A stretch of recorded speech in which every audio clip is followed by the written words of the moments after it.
Hey, I'm Vishnu Srinivas, and you're listening to the Hawkeye Podcast. Joining me today is Mr. Anantha Nageswaran. He is the Chief Economic Advisor of India.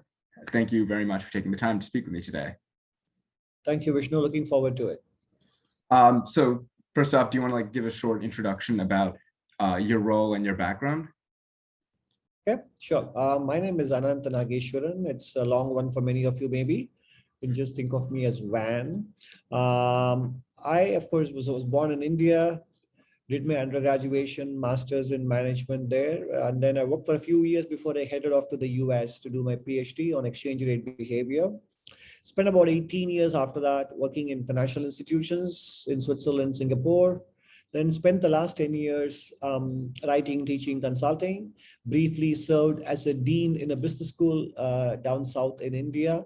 Then after 2 years of COVID, from January this year, I found myself in the role of the chief economic advisor to the government of India. And that is sort of my background in a nutshell, Vishnu. Cool.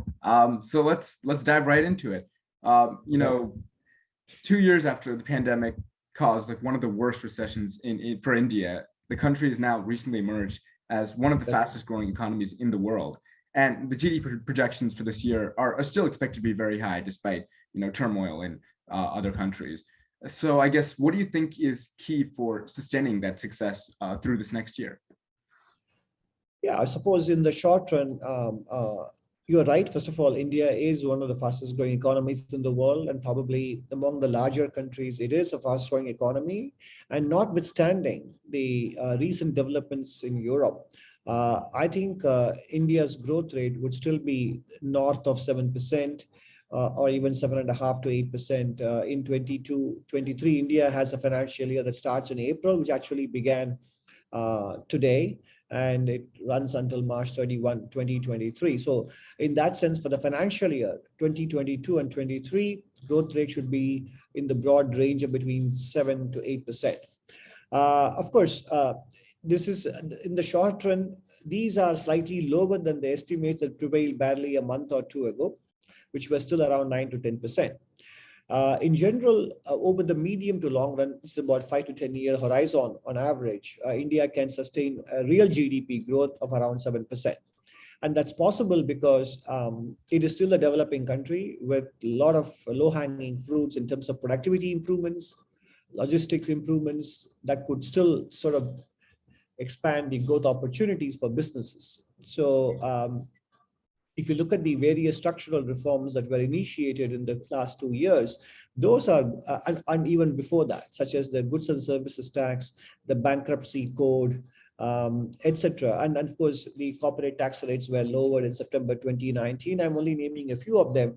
And the government also has decided to actively encourage raising the share of manufacturing in the Indian economy to at least 25%, if not more, in the next 10 years or so. And towards that end, the government has announced production-linked incentives, PLI as they call it here in India, in 14 sectors, and those would start to show results as well. So the key to sustaining these growth rates is to continue with these structural reforms.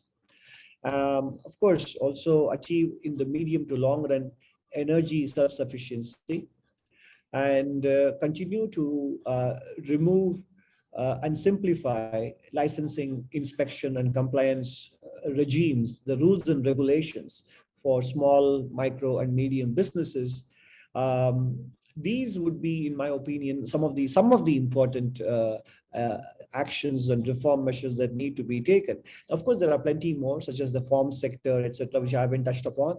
But basically, I would put these things as top in my list in order to sustain the medium to long run growth rate. For sure. And kind of off of what you were just bringing up about energy self-sufficiency. Petroleum obviously is a huge part of the Indian economy. It made up a quarter of India's imports last year. So the country clearly requires a lot of it. At the same time, oil prices have truly never been higher, and India doesn't want to aggravate its budget deficit. So I guess, what do you envision as a sustainable solution for India in terms of balancing the price of oil, but also the need for demand a lot of it? Vishnu, as you are aware, I think energy self-sufficiency is a goal or a quest that not only India is after, but also Europe in some sense. So it is an important goal for many countries, and situation that is currently prevailing in Europe has only underscored the importance of pursuing this goal. And Indian government is very acutely aware of it. So it has encouraged the blending of biofuels with fossil fuels to reduce the overall dependence on hydrocarbons, on crude oil imports. It has actively encouraged renewable energy. It has such a very ambitious target for power generation from renewable sources. It has committed to the net zero and green transition as well. So India is, and also it has tied up, even with respect to hydrocarbons, it has tied up important oil fields exploration, not only in India, but overseas, and secured some oil rights, etc. So it is pursuing a multi-pronged approach towards ensuring energy security for the long run. And I think that is the way to go. It is not something that will be achieved overnight. And India has also used the pricing mechanism to encourage and incentivize the generation of renewable energy. So these measures have to be continued and persisted with in the medium to long run, and hopefully in the next 10 to 15 years, India can achieve a fairly respectable level of energy self-sufficiency, even as it would remains somewhat dependent on hydrocarbon fuels, as would many other countries.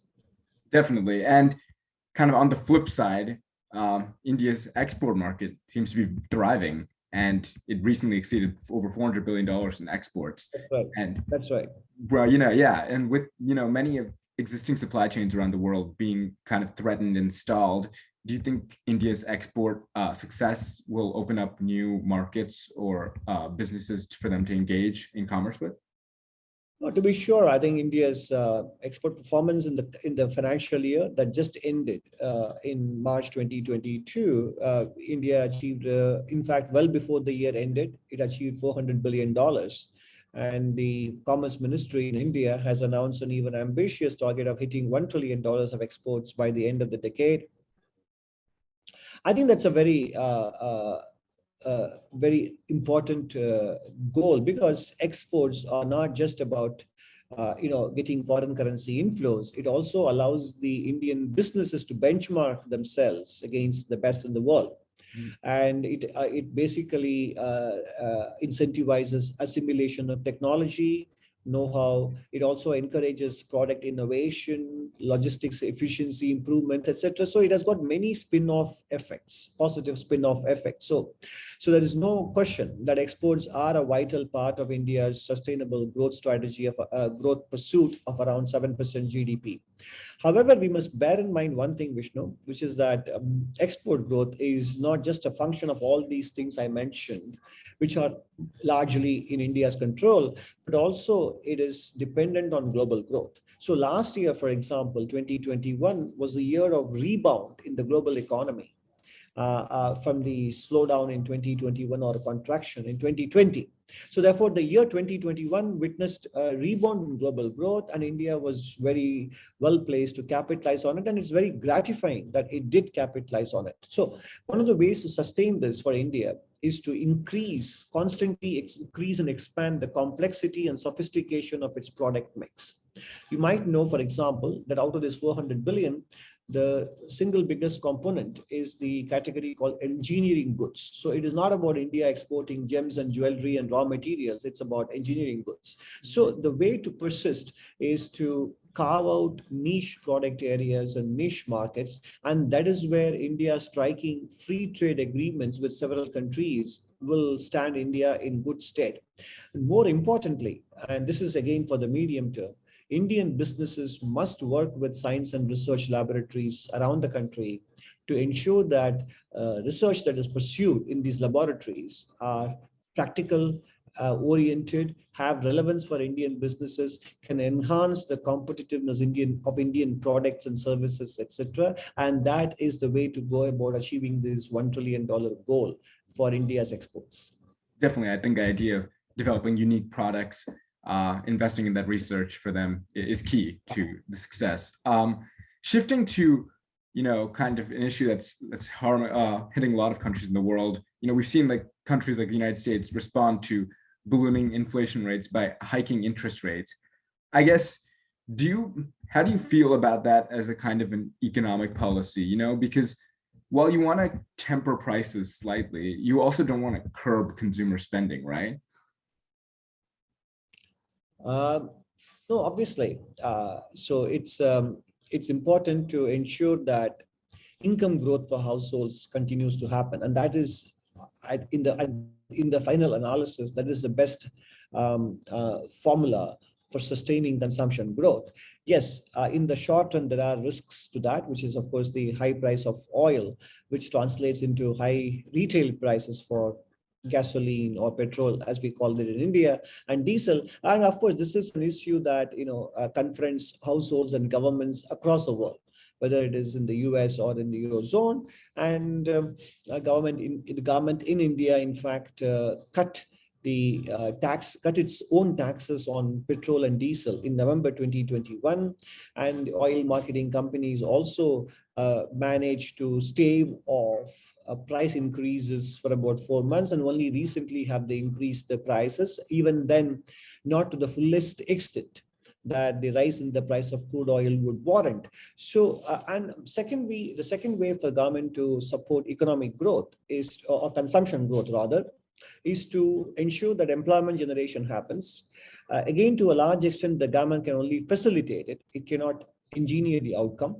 So some of its emphasis in the budget on capital expenditure or investment in infrastructure is one way to generate employment growth, which in turn will lead to income growth and consumption growth. And lastly, just a couple of days ago, or 3-4 days ago, the government announced a major source of food support to poorer income households, such that their disposable income is not only helping them to meet food expenditure, and to the extent that the government can take over some of the food expenditure for the next 6 months, it leaves in their hands slightly more disposable income that they can hope to spend on other items. That will also support consumption growth. So there are both short-run and medium-run measures that the government has put in place. But to a large extent, consumption growth in India would revive once the uncertainty and the cloud of the pandemic lifts from people's minds. That is still there. And because of the headline news about pandemic raging in countries like Korea and China, etc., the fear of the pandemic hasn't fully been erased. That is the key to seeing a revival of consumption growth in the country. Yeah, and kind of off of that last point, how much, I guess, in your role as like an economic advisor, do you factor in like, I guess, circumstances like the pandemic and think like, maybe we should just wait for this to kind of boil over instead of like, making a reactionary decision in terms of like instituting a new kind of economic policy? For the pandemic, or no? With the pandemic, or really any like kind of events that trigger some kind of. I mean, yeah, I agree with you. It's a very interesting question, Vishnu. In fact, it's an important public policy challenge. Do you have to instantaneously react to certain developments in the world, whether it is the oil price shock or the pandemic or any other shock? Because some of it could be, could dissipate in short order, and some of the actions that you take may become irreversible. So the question always is to make a judgment call on whether some of these shocks are going to be temporary, and if not, then you may wish to take some measures which mitigate the impact they have on the economy, on the households, etc. But that is a matter of judgment. And even with respect to the oil price, for example, whatever actions that the government may contemplate should take into consideration, and the government is indeed aware of that, should take into consideration not only the current relatively high level of oil price compared to last year, but we should also keep an eye on whether these levels are going to persist, and if so, for how long. Maybe if they persist for a couple of quarters, then maybe it is a need for governments to step in and put in place some mitigation measures. But if it is going to last for a quarter or less, then perhaps the shock can be absorbed without any specific action on the part of the government. So that's a very interesting question, and it is very difficult to give a specific answer to that question. It has to be depending on the context and the particular issue that the government faces. Definitely, yeah. There's so many complex circumstances around all these That's kinds right. of decisions. Last question for you, Mr. Nageswaran. When you look at the businesses in India that were most affected by the pandemic, it seems like the small and medium-sized businesses really kind of struggled more so than others and are still struggling in their recovery process. I guess, do you see a positive outlook for them in the future and solutions in place for them to succeed? Definitely. I think in general, although it is very true that, as you put it, small and medium enterprises, as we call them in India, MSME enterprises, have been affected by the pandemic more than others. The government also has stepped up with many measures to alleviate the suffering. Most important one being the emergency credit line guarantee scheme, which sort of provided a guarantee to banks when they lend to MSMEs. Which have a particular track record of meeting repayments, etc., and that has played a singularly important role in keeping down the level of stress experienced by these micro, small, and medium enterprises. And on top of that, the government also continues to provide many other facilities and interest rate subventions, easy credit, etc. So that is why the stress in the MSME sector could have been much higher in the absence of these measures. On top of that, what would ultimately help the MSME or the MSM enterprises is the extent of licensing, inspection, and compliance regime that they face. And that is not just in the hands of the union government.